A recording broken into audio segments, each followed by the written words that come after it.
you doing? This is a wee extra episode of Let Me Be Frank podcast with myself, Simon Houston, and Frank McAvenny, and we thought we'd have a wee end of season wrap up chat after Saturday in the cup final, and we were both there. Yes, it was a hard watch, to be honest with you. I see a lot of the papers are blaming the manager and and the certain way that he plays. I don't blame the manager for that. I was watching and I'm standing with Joe Leslie and we're watching the game, and it was the players, the pace of the game. That's not the manager that takes that. Coming out and passing it. I can't see Brendan Rodgers ever saying don't try a pass. Yeah. I just can't see any manager doing that. To create a goal or a goal scoring opportunity. So the pace of the game, Callum as a captain has got to dictate that, and it didn't happen. Well, going into the game, everybody was thinking, we obviously knew there was going to be no Hatate, but the general feeling was, should have enough. But my God, we missed him. I think he's his value was demonstrated clear as day, wasn't it, on Saturday? Yeah. His importance. It was... 84% possession and three shots on target. It's embarrassing. Listen, I got the feeling that the Celtic boys just thought they'd turn up and they'd win. Right. And Aberdeen had other, Aberdeen wasn't a great watch either, to be honest.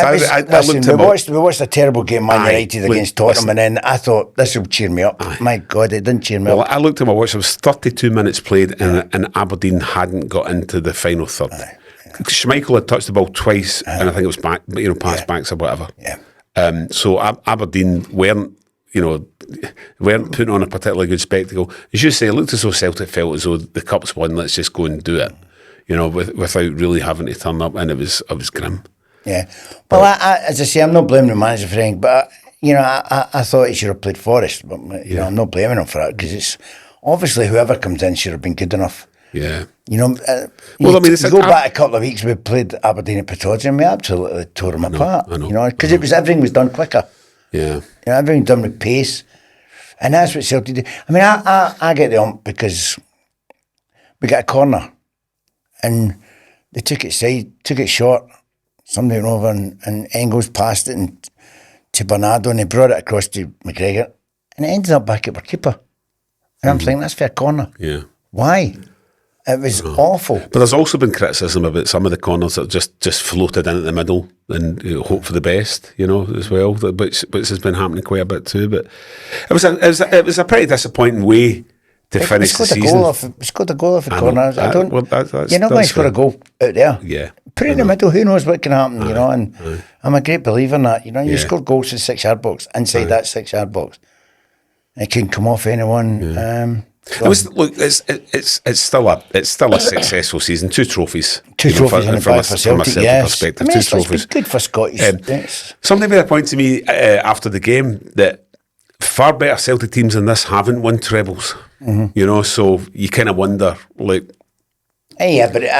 far better teams haven't been in the position. I know of this one. Yeah, and I just thought that we turned up.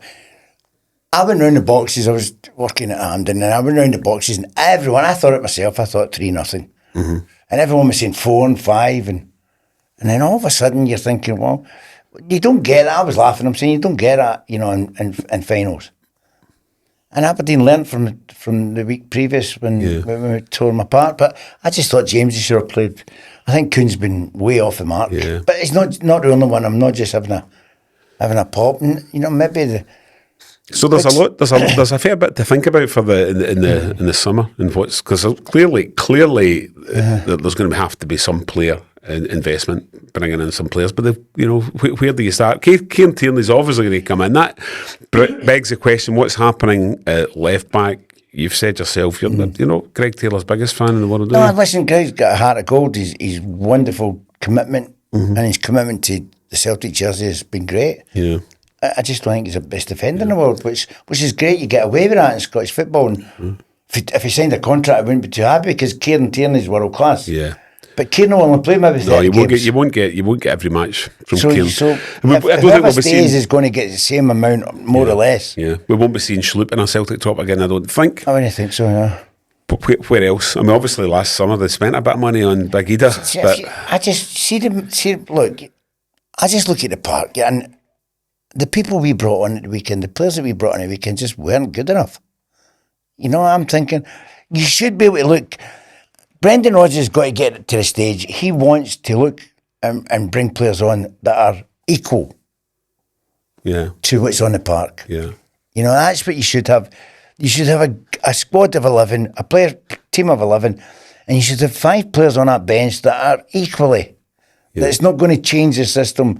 It might improve if somebody's not having a good game, but it's got to be like for like. Yeah. And I think we spent 20 million on 2 players, and they've not sort of set the heading for any two of them. Yeah. So, and you're talking about good players. I mean, I'm not saying they're not good players, but they've not. When you spend that kind of money, I like Engels. I think we're going to see the best of Engels in this coming season now. Yeah. So I'm hoping. But when you spend 11 million, you want him to be better than what he's. I know. I want him to young stamp boy though. Young boy. I want him to stamp his authority. If you're good enough, you're old enough. He's had a year now. He's now got to step up. He's made friends. He's bonded. He's going to. You're always a better player once you become. You feel as relaxed among your pals. But it's not his fault. The price tag. That's not his fault. Yeah. So that's nothing to do with it. But I'm looking forward to this year, and Adam as well, because he's not the pre-season, so I'm hoping. Yeah. Let's see the best of him. But he made a few runs at the weekend, so and it just wasn't getting the ball. And I'm saying, why are they not passing? Bernardo, Greg Taylor, Engels, and Callum, they've on the ball and he's making runs. And he's not getting it. Getting him slip, you can slip him in, and he gets it across the box. Who knows what's happening? So we're going to have before we know it, they'll be back and they'll be looking forward to the Champions League playoff. And I think there is a bit of chat about who Celtic could potentially face. And I'm going to bring this up, actually, if I can just... doesn't matter. They've got to be ready, whoever it is. I know. Yeah, very true. It doesn't matter at all. I mean, what they get now, 3-4 weeks? Aye. It's no time at all. It's all changed, guy. We used to get 5 weeks. And to be fair, the boys nowadays, they're fitness freaks, and they take a coach with them on holiday. I mean, I can't see any of my girlfriends or wives are saying, right, bring a coach. Yeah. By the way, listen, on a change of subject slightly, before I go on to talk about the teams that Celtic are playing the playoff, Jota's out for 9 months as well. That's going to be a sore one. That's going to be a sore one. Yeah. But we knew that. Yeah, but he's going to be... But I think Hatate's out to Christmas, apparently, isn't he? So whatever happens at the start, the playoff will be upon us before we know it. It'll be, and so we're looking at Maccabi Tel Aviv, Slovan Bratislava, who obviously Celtic hammered in the group stages of the Champions League this season, just passed. FC Basel, Karabag, a familiar name from other qualifiers in years gone by, Sturm Graz, Ludogorets, Dynamo Kiev, Stoya Bucharest, Lech Poznan. There's a couple of teams there that I wouldn't want to get. Malmo. Obviously, there are great riches by making the group stages of the Champions League. They're never going to win it. Right. Never say never. They're going to win the Champions League. Let's be realistic about it. They're not. Stranger things have happened. Look at Man United and Tottenham getting to the Europa League Cup final. Okay. And that's right. Who would have foreseen that? So, in order for Celtic to win the Champions League, they're going to have to beat Real Madrid, Barcelona, all that stuff. Anyway, the point I was about to make was if they get knocked out the playoff, go into the Europa League group stages. Look at that Europa League that's just finished a week or so ago. Yeah, but it's all about money. You get more money. But do you not want to enter a competition you have a chance of winning? Celtic in that Europa League last season could have gone to the final. Easily. It's money versus glory, What do you want? Do you want to play in the Champ? I would rather play Wednesday night than Thursday nights. Well, there's a question for you, right? If you're watching, and you can leave comments. I mean, would you sacrifice Celtic not making the Champions League group stages for a right run at Europa League and potentially a slot in the final? Have we got a team that can win it? Not at the moment. You think we've got a team that can win it? Well, we just finished several points ahead of a team that got to the quarterfinals Europa League last year. I think we need players that's you're bringing Kearney in. He's a Champions League player. I want to play against the best. I don't want to play against Europa League just for a cup. I want to play against the best. I want to play in the Champions League. Good players want to play in the Champions League. I suppose, like the bottom line is you don't want to lose a match, so you want them to qualify. You want them to qualify. But the point I'm making good players want to play against the Champions League team. They don't want to play against the Ulcerans. I know. But you could ask. I think if you asked a lot of Celtic supporters, do you? What's our best chance of getting European glory? It's not going to be in the Champions League. Do you honestly think a manager's going to talk, or anyone's going to think it like that? No, they won't think. Most of the players aren't going to think like that. I'm just saying some fans will be thinking losing. If we get knocked out the playoff, getting into the Champions League and ending up in the group stages of the Europa League, and then knockouts and get quarterfinals, 50 million less. You win the Europa League. It's a debate. But you win the Europa League, you've still got about 50 million less than if you go and get a wee run. I thought we'd done great this year. Bayern nearly knocked them out. We nearly beat them. Here's the thing too, actually. Do you think the season just finished?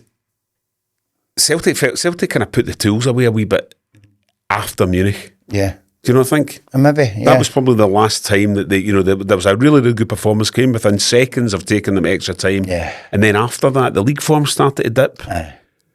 Didn't they really weren't didn't firing have zip about them. Yeah. You know, I thought in the Champions League, Celtic had a zip. They were chasing, they were closing down. Yeah. I didn't see that in the last few games of the season, that's for sure. I didn't see it in the cup final. That stopped, and that's what will be a problem to Brendan. But I think we all know Brendan enough to know that he'll change that, and it's not good enough for him. And he'll not accept that. There's no way. Yeah. There's not one of the fans accepted that at the weekend.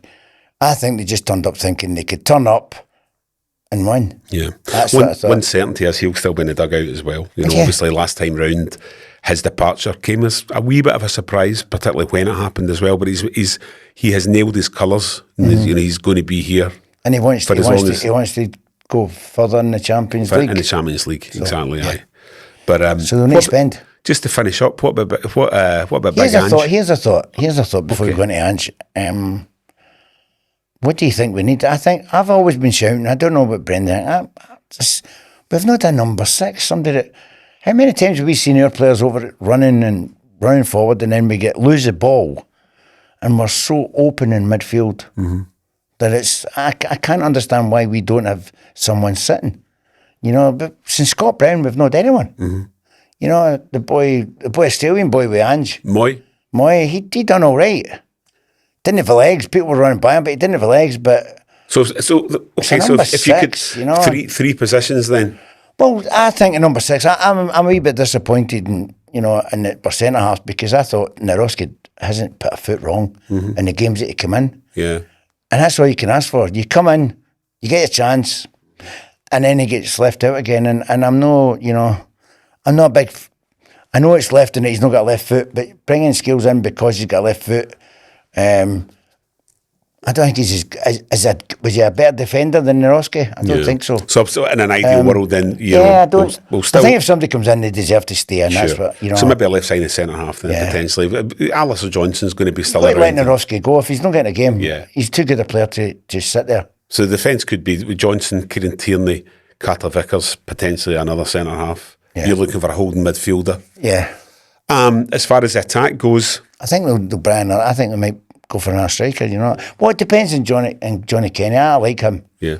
If he can push this year, I don't think Brendan will have it. So the answer might already be there. I don't think it'll be. Probably we lost the boy that went to West Ham. Yeah. Cummings. Celtic can't make that mistake again. We've got one there that's going to push Adam, and push Maeda so he stays out left. Yeah. We've got him to come in if there's a problem in the middle. So I think we're all right in that, but at the moment, you've got to give the boy Johnny Kenny a wee deal. Give him a deal, give him a chance. I think Brendan will give him a chance. But. So just before we wrap up, then a wee word of congratulations to the former Celtic manager Ange Postecoglou from last week. Do you think he'll still be Spurs manager at the start of next season? No. Listen, there's 22 games. I know there's a lot of problems with injuries, but everyone has injury problems. I think Ange put his eggs in one basket. Yeah. But by focusing on the Europa League, I think so. But if you're a Spurs fan, listen, I know. And you're out that trophy parade. Fans, thanks very much, Ange. I know a lot of Tottenham fans. Aye. Thanks very much, Ange, but it's time to go now because the league was disgraceful. Right. So here's a question. They could have got relegated any other season. Right. Any other season, but to get 38 points for a team like Tottenham, that's not even close to being good enough. I'm delighted for being a West Ham fan, but Aye. If let's say Rodgers woke up tomorrow morning and thought, I'm away. I've had enough. Would you have Postecoglou back?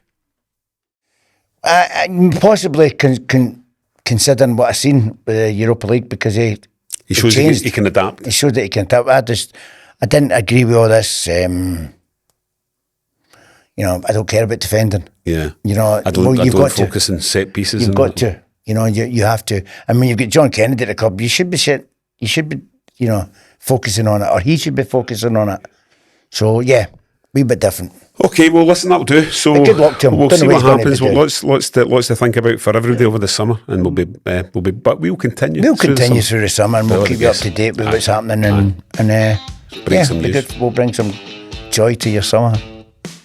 So we'll see you again for another episode of Let Me Be Frank soon. Take care. Bye bye. Take care.